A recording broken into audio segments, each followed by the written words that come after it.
Well, I was really looking into research material in the Wellcome collection in London, and the sculptural work developed in the middle of 2019,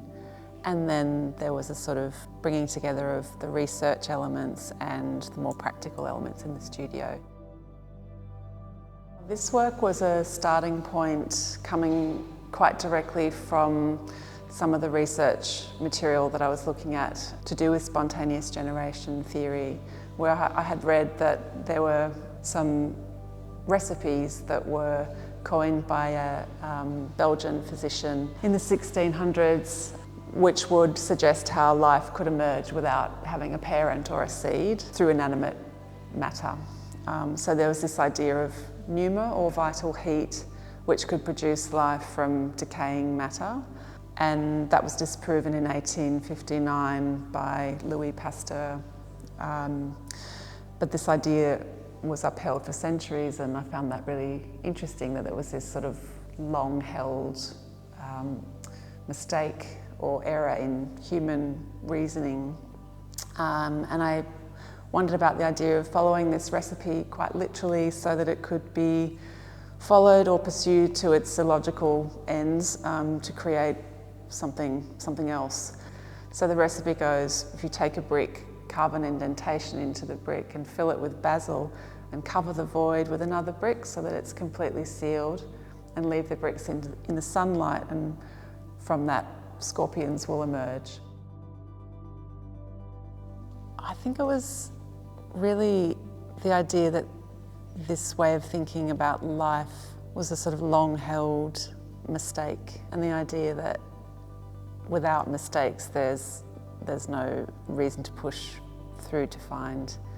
correct answers or other truths. So perhaps it was the way in which the imagination, or like a sort of collective human mistake, could become a kind of fertile ground or a sort of imaginative space.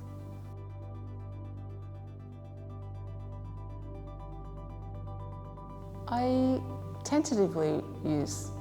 the word sculpture. I don't specifically identify as any particular type of artist or maker. I do have a background in drawing, so that sensibility of drawing does translate through spatial installations and sculptural works. In this case, as I was making these casts, which is basically a cast of a smashed rear vision mirror reproduced to a quantity of 99. They are made with very basic casting method, and they're sort of addressed with watercolour and gilding. And so when I started to draw on them with the watercolour, they became like a three-dimensional image. I didn't intend for them to become a wall piece, but eventually they did, because of the way that they're sited in the space, reflecting the mirrors that are opposite.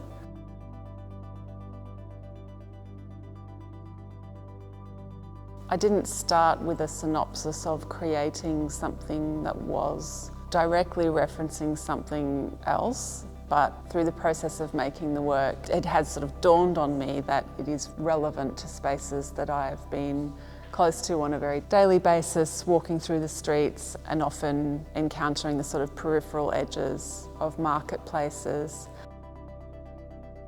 The use of that was brought into this space in relation to the columns, which were added from mimicking the initial structures and using them to push against the space to create a kind of arena where there are more intimate areas around the columns created by the addition of these slightly hostile architectures, in a way that there would be small avenues created within a large porous space, so that I'm not hoping to direct where people will look, but more encourage people to gravitate in the same way that we might gravitate to things that speak to us in these kind of market spaces. This is a work which is called Apple Massage, and it's made with a metal called gallium, which is colloquially termed one of the poor metals on the periodic table. I think I'm drawn to them because they're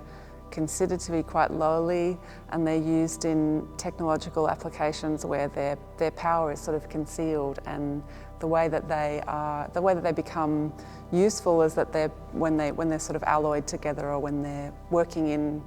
in tandem with other metals. In this case, they're cast as solid apple forms, and they're very, very heavy, and they melt at a low melting temperature, so between 28 and 30 degrees.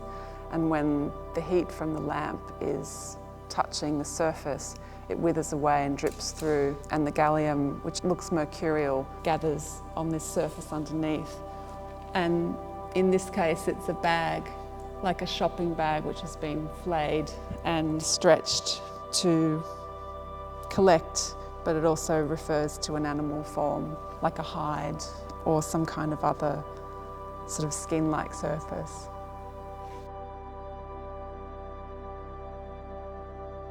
My partner peeled some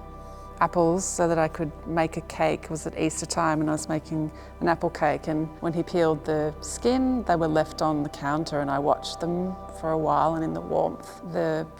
forms started to create geometric shapes, and these sort of angular, almost letter type forms started to appear. So I saved them and cast them in brass to reintegrate them into a new kind of language, or the suggestion of a language. So this work on the wall is a drawing made with mortar. I was thinking a lot about the nature of modular or cellular way of thinking from a small scale to a massive scale, and thinking about brickwork as a kind of foundation or a way of creating foundations, and then this idea that language is also a kind of similar structure, or it could be a similar structure, and the idea of taking away the bricks and just leaving the mortar exposes a sort of connective fibre between that kind of structure. This work refers to a wall which is near where I live that has a number of large cracks and fissures along it. It's been filled over time with mortar, and then the dates are inscribed on these small plaques about the same size as a brick to sort of commemorate the mend. And I found these lines really intriguing because they sort of look like a neural or a kind of spinal network, and they became sort of very bodily, but I also was thinking about the structure of family trees or rhizomatic structures that might refer to other organic things. So I've used that as a way to elaborate on the etymological roots of the word answer. Being that it's the end work in the show, becomes kind of a bracket at the end of the exhibition, which doesn't give any answers. It just sort of burrows into itself in a way. I was interested in how we make meaning through random pieces of information, and often make miscalculated assumptions or reasons for things occurring. And actually just walking through then like that was the first time I've really done that without needing to go and do something. And it's reminded me that that passage through is always going to be different for each individual, and therefore the sort of act of walking creates a kind of string of associations through visual triggers and spatial alignment, and that kind of union of those things is really important to how I want to work through drawing and through sculpture and through responding to specific exhibition spaces,